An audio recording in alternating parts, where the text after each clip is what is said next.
lo platicábamos hoy por la mañana, nuestro invitado especial del día de hoy, un invitado que usted ya conoce y que por supuesto es uno de nuestros invitados más recurrentes en la opinión de la política mexiquense y mexicana, ¿cómo no? Me refiero al doctor Alberto Saladino García, fundador de Morena en el Valle de Toluca, pero también un prolífico escritor, filósofo, catedrático, académico y especialista en política global. Doctor, gracias por acompañarnos. Como siempre es un placer recibirlo en esta su casa. No, muchas gracias a usted, a su auditorio un saludo. Aquí estamos con mucho gusto para poder participar de algunos planteamientos de la coyuntura política nacional. Claro, a sus órdenes. Que siempre pues tiene que ver con Morena, al menos durante la historia más reciente de la política mexicana, ¿no? Y hablar hoy, doctor, de la política mexicana, pues es evidentemente abordar un tema que está generando polarización en opiniones, y me refiero en concreto a la consulta popular propuesta de inicio por el presidente López Obrador, hoy ya una realidad, un ejercicio que está a punto de suceder el próximo día 1. ¿Cómo se prepara Morena en el Valle de Toluca para este ejercicio? Sí, bueno, primero habría que decir que el interés de participación política son los modos de la nueva política. Uh-huh. No hay tanto una confrontación, ahora no existe esa disputa, porque no está en juego ningún aspecto del poder, del ejercicio del poder. Más bien hay una demanda por justicia, que es la razón central de esta temática que engloba el asunto de la consulta ciudadana. Uh-huh. Entonces, la consulta ciudadana, como su nombre lo indica, pues es un reclamo de sectores sociales que en su campaña política llevaron a que el actual presidente de la República se comprometiera a participar para que se sanara este tipo de problemas que por omisión, por acción, por decisión de los políticos del antiguo régimen lastimaron sectores de la sociedad. Entonces, él se comprometió, y fue un compromiso de campaña, de convocar a la ciudadanía para que se manifestara al respecto. Uh-huh. La propuesta era de que esta pudiera darse a la par para evitar el problema de la falta de recursos o de situaciones que no son muy importantes destacar, pero que allí han estado en el debate, de que fuera el mismo día de la elección del pasado 6 de junio. No lo permitieron los partidos de oposición y entonces se tomó una fecha distinta, un mes y días después de esa elección, y ahora el próximo 1 de agosto se va a llevar a cabo.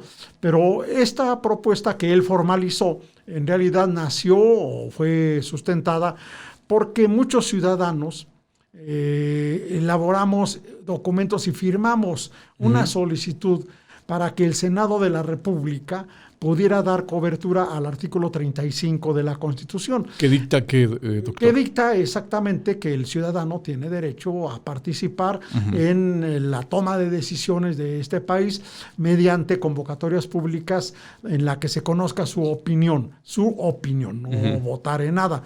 Y bueno, pues eso es lo que a final de cuentas se ha dado. Hubo una recolección de casi 3 millones de firmas, que era el requisito mínimo que pide la Constitución para que se pueda convocar a este evento. Pero además de los ciudadanos, el presidente lo formalizó y ahora estamos inmersos en esta situación. Fue una cuestión que aprobó la Suprema Corte de Justicia por intervención, naturalmente, del Senado de la República, y esto ha llevado a que la Suprema Corte de Justicia decidiera que por vez primera se instaurara, se pusiera en práctica esta forma, este instrumento de política participativa, de democracia participativa en el país, y encomendó a un órgano, el especializado en este tipo de opiniones de la sociedad, pues es un órgano, se supone que ciudadanizado, que es el Instituto Nacional Electoral, que es el responsable de llevar a la práctica esta consulta de organizarla, de promoverla el próximo 1 de agosto, de modo que entonces los partidos políticos, incluido Morena, no tienen vela en el entierro como organizaciones, sino somos los ciudadanos los que estamos allí a convocatoria del Instituto Nacional Electoral.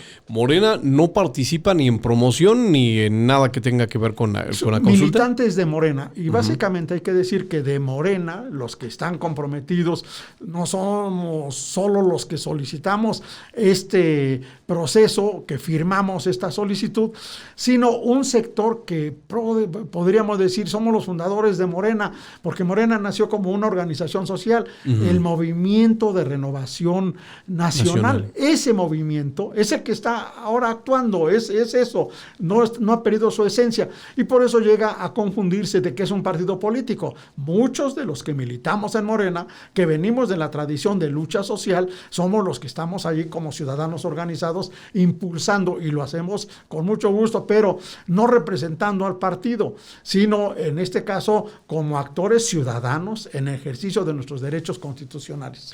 La polarización de las opiniones vertidas sobre el ejercicio de consulta popular, doctor, han tenido que ver en estricto sentido con aquel sector de la población que dice que, bueno, pues es innecesario consultar algo que ya por propio derecho se tiene que hacer, que es pues enjuiciar a quienes hayan cometido algún delito.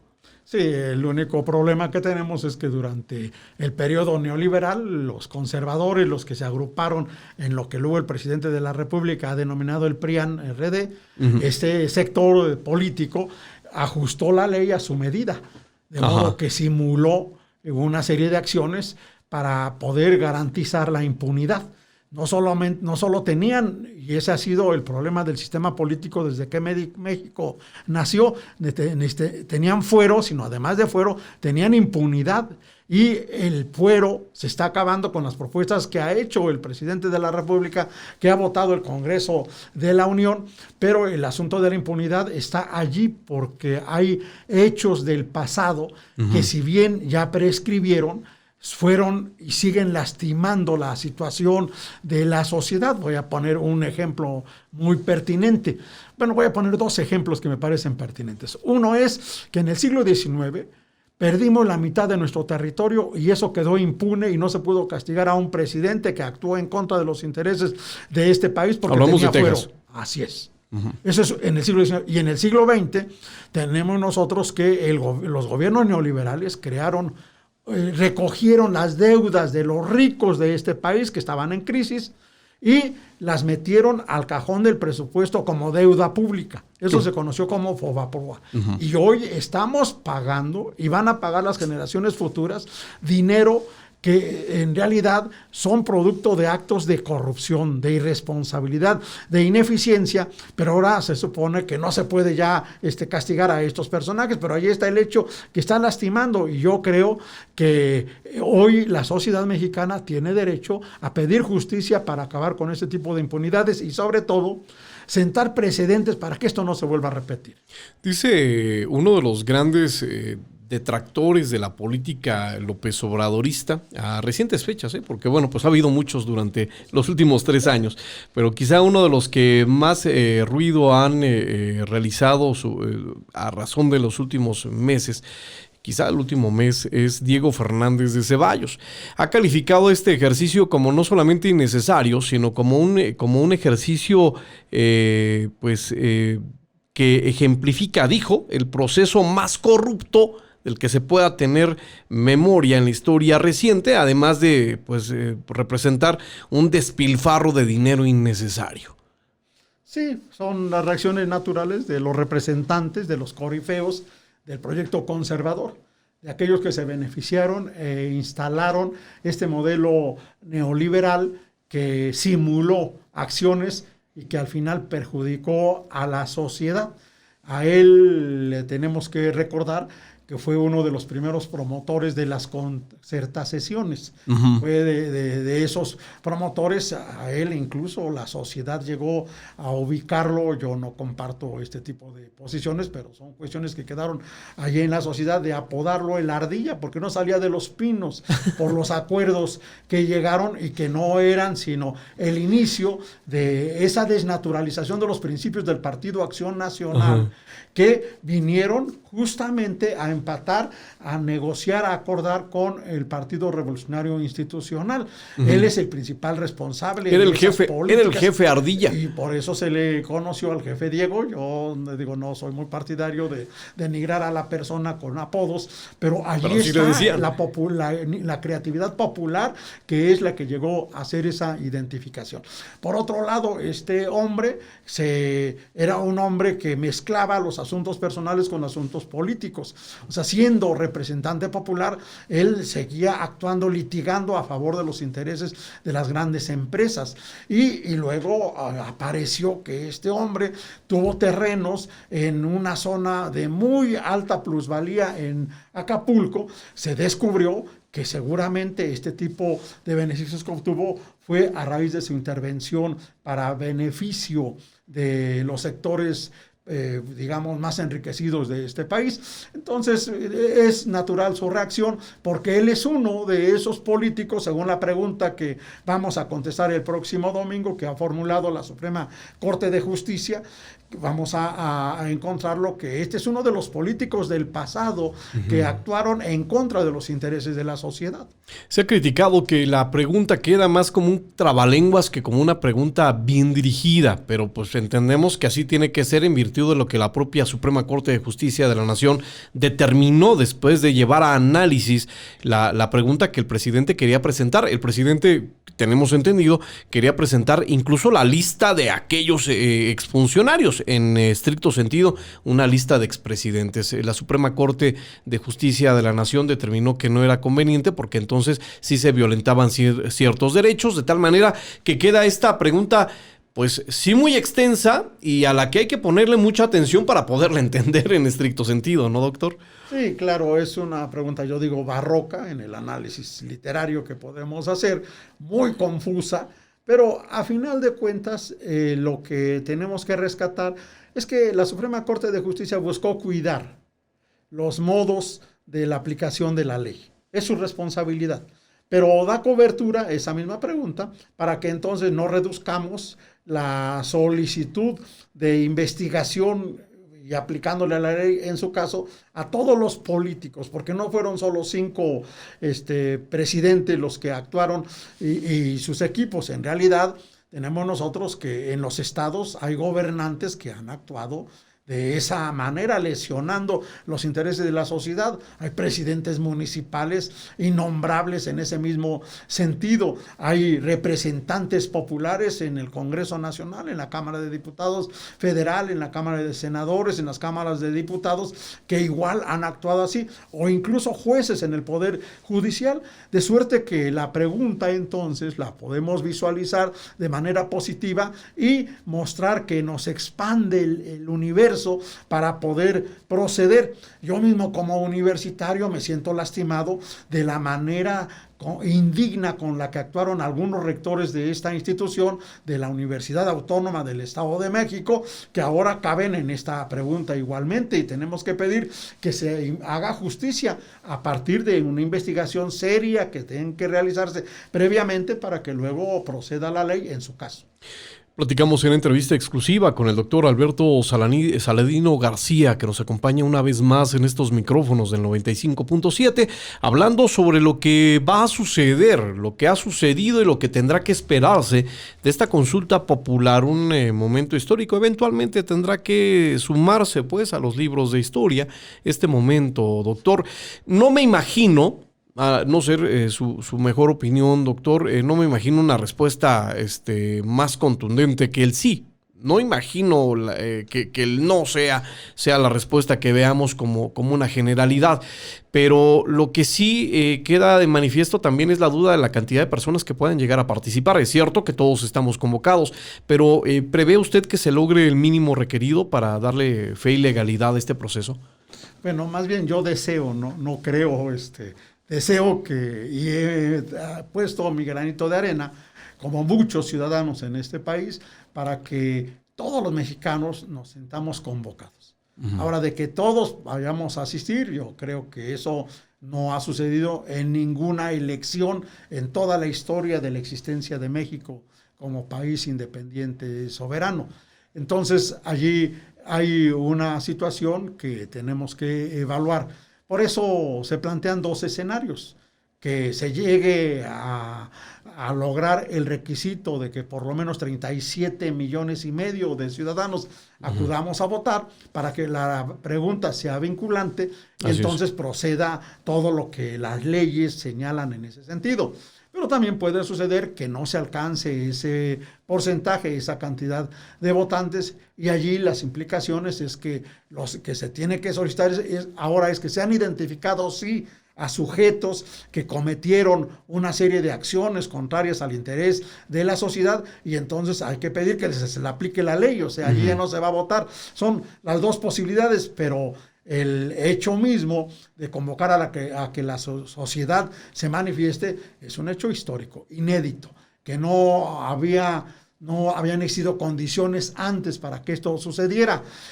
Previa a esta consulta hubo otras, pero no de carácter constitucional, donde los ciudadanos colaboramos, participamos, y pueden ser parámetros para medir la participación que habrá el próximo domingo.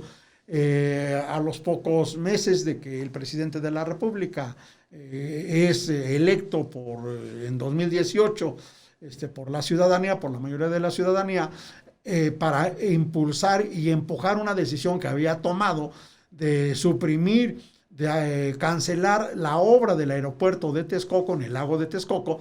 Hicimos una consulta y nos pronunciamos alrededor de 1,700,000 personas. No fue una consulta constitucional, fue simplemente una voluntad de mostrar que había sectores de la sociedad que apoyábamos esa decisión. Y bueno, entonces esta votación de menos de 2 millones de personas, pues nos da muestra de que hay un sector base que podría participar, hay una sensibilidad. Si eso se duplica el próximo domingo, yo creo que será muy positivo. Si eso se cuadruplica, será espléndido. Y claro, si eso lleva a que se logre ese porcentaje, y nosotros creemos que va a aumentar naturalmente, porque hay una intervención oficial institucional. El órgano que se aboca justamente a canalizar las inquietudes de la sociedad en las preferencias electorales, ahora está al cargo de esta responsabilidad y lo va a hacer, siempre lo ha hecho de manera profesional, aunque lleguemos a cuestionar cosas que siempre suceden, pero allí está el INE trabajando. El INE creo que ha asumido una responsabilidad como debe ser, no solamente por mandato constitucional, por mandato de la Suprema Corte de Justicia, sino por la vocación ciudadana que deben de tener todos sus integrantes, porque los miembros del Consejo se supone que antes que otra cosa, representantes de los ciudadanos. Somos los ciudadanos hechos institución que administramos la orientación y decisiones de los ciudadanos. Pero hay otros órganos que no actúan si no se les impulsa, son órganos muy burocratizados y que dejan mucho que desear, como los órganos electorales locales, que también se supone que son órganos ciudadanizados, y que no han movido un dedo. Solo hasta el día de antier, que el INE les dijo que van a participar, ya los locales van a empezar a hacer algunas cosas, pero hasta este momento prácticamente no han dicho esta boca es mía. Hasta una semana antes, o sea, 5 días antes de la celebración de este proceso, no se habían inmiscuido cuando les toca por propia condición, ¿no? Sí. Pero tuvo que ser el INE quien les hizo este llamado de atención más que otra cosa, ¿no? Claro. Fue un jalón de orejas que también deja de manifiesto pues la necesidad de poder coordinar de manera eficiente este tipo de procedimientos. Lo dice bien el doctor, pues es el primero en estricto sentido que se realiza bajo el ordenamiento constitucional y tendrá que ser también considerado como un punto de referencia para futuros ejercicios. Me queda claro que la posición como uno de los impulsores de esta práctica pues es clara, es muy contundente de su parte, doctor. Aún así, pues hay dos sectores adicionales de la sociedad que podríamos citar, aquellos que aún están dudando si participar o no y aquellos que ven en ello un ejercicio innecesario. ¿Qué les decimos a ellos? Sí, bueno, a la gente que tiene una visión innecesaria, que piensa que esto no tiene razón de ser, pues simplemente hacerles reflexionar de que estamos en un proceso de consolidación de la participación ciudadana y nadie en su sano juicio puede estar exento de convocar a la participación. Es parte de las normas de convivencia que nos permite un régimen democrático como el que tenemos. Entonces, ellos también tienen la posibilidad de participar yendo a marcar el no. O sea, formalizarlo, no solamente gritarlo, no solo decirlo, no solo argumentarlo, ir allí a institucionalizar su posición. Entonces, a ellos los convocamos con mayor razón. ¿Qué tal si todos estos abstencionistas, esta gente que ahora está viendo moros con tranchetes en este proceso, se animan y vienen y nos ganan a los que estamos en el sí? Sería algo verdaderamente no solo inédito, sino reconfortante para la salud de la República. Eso es muy importante porque al final de cuentas, en este proceso, lo que estamos viendo es que no solamente hay intereses de carácter político, sino hay un interés de sanidad, de justicia que se requiere y necesitamos participar todos. Para los indecisos, a los indecisos los quiero convocar con 3 razones de por qué es importante ir a votar. La primera razón, pero no solamente va para ellos, va para todos, pero de manera especial para los indecisos. La primera razón es que nosotros, como ciudadanos, el carácter de ciudadano no es algo que esté en el ADN de los mexicanos desde siempre. La categoría de ciudadanos se empezó a usar justo hace 2 siglos. En el Plan de Iguala se empieza a plantear la categoría de ciudadanos y el día 21 de septiembre del año de 1821 nació el país donde todos los hombres mayores de edad, hombres y mujeres, en esa época fundamentalmente hombres, dejamos de ser súbditos y nos convertimos en ciudadanos. O sea, tenemos 200 años de la existencia de la ciudadanía en este país, pues simplemente yo digo que por convicción de mexicanos, tenemos que realizar un homenaje a los hombres y a las mujeres que nos dieron patria, y qué mejor que yendo a ejercer esa categoría que se creó hace 200 años. Esa es la primera razón. La segunda razón, como ciudadanos y ciudadanas de este país, de este estado, de este municipio, pues les tengo que invitar a que desarrollemos una razón política. Tengo una razón política para exhortarlos a votar, y la razón política es que durante 200 años esa participación de ciudadanos lo hicimos solamente cuando fuimos convocados para poder elegir a representantes populares, a nuestras autoridades. Nuestra democracia que participamos, fuimos ciudadanos solamente para fundamentar la democracia representativa. Hoy los estoy convocando porque vamos a dar un salto cualitativo como ciudadanos.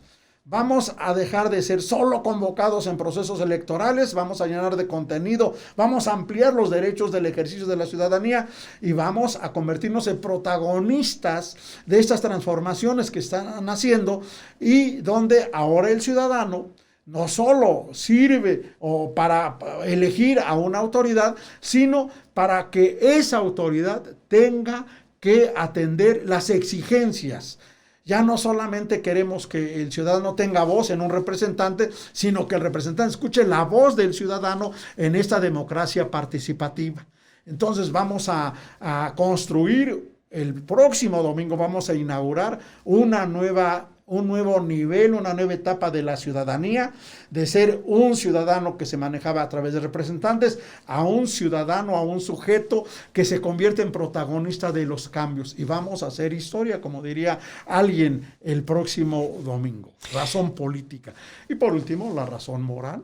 Yo creo que nunca más debemos de repetir en este país que políticos que actúan sin valores éticos, que en realidad han hecho de la política una actividad antiética, inmoral por sus conductas, lo piensen 2 veces antes de actuar. O sea, queremos darles una lección al futuro de que los que hoy gobiernan y los que van a gobernar mañana piensen 2 veces antes de actuar en contra de los intereses de la sociedad, porque se los vamos a demandar, como lo vamos a demandar, según ellos prometieron, el próximo domingo. Platicamos con el doctor Alberto Salarino García, fundador de Morena en Toluca, activista social, político, profesor, académico, escritor, filósofo, un amplio entendido, pues, de la vida política por convicción, pero por un amplio amor por la verdad. Así lo entendemos, doctor. Y creo que participaciones como esta, apreciaciones como las que tiene a bien compartir con estos micrófonos y con nuestra audiencia, elevan la calidad del discurso, y es hacia allá, hacia donde se tiene que transitar la nueva generación de mexicanos. No atender a esta lejanía con la clase política. Se entiende, se sabe, vivimos todos los días este dolor hacia la clase política, esta reticencia a aceptar a alguien que se dice abiertamente político. Sin embargo, no tendría que ser así. Todos tendríamos que ser abiertamente políticos, porque la acepción nos incluye a todos. Así es. Sí, así nació la política. La política es la actividad más noble que el ser humano creó para servir al prójimo. Y lo que ahora se ha hecho, degenerando esta idea de servicio de la política, es servirse de los puestos para beneficio personal. Pero eso no es política. Claro, eso es politiquería. Y eso es lo que vamos a acabar, y es una de las consecuencias de esta participación ciudadana. La vacuna contra la politiquería justamente consiste en que nosotros ejerzamos a plenitud nuestros derechos como miembros de una sociedad, o sea, como políticos. Vamos a regenerar la política.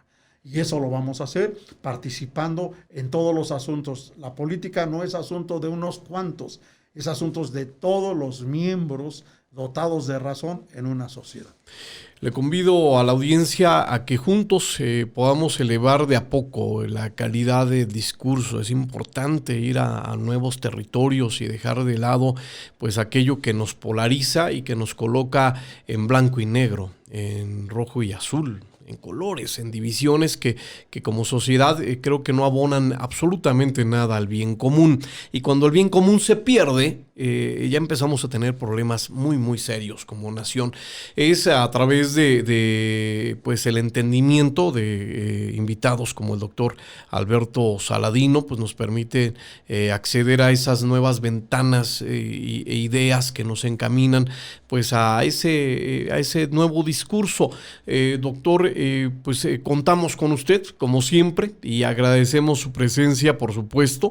Es un placer saber que no solamente está participando activamente del proceso, es decir, le está dando seguimiento, sino también que fue usted uno de los promotores firmantes originales de esa petición que llegó al entonces candidato, porque era candidato en ese momento, y que hoy se convierte en un compromiso que pues entendemos se cumple con este ejercicio que, insisto, pues sí, saca a la luz ciertos temas que se tienen que estar discutiendo, pero se tienen que estar discutiendo a la luz del entendimiento del surgimiento del ejercicio original.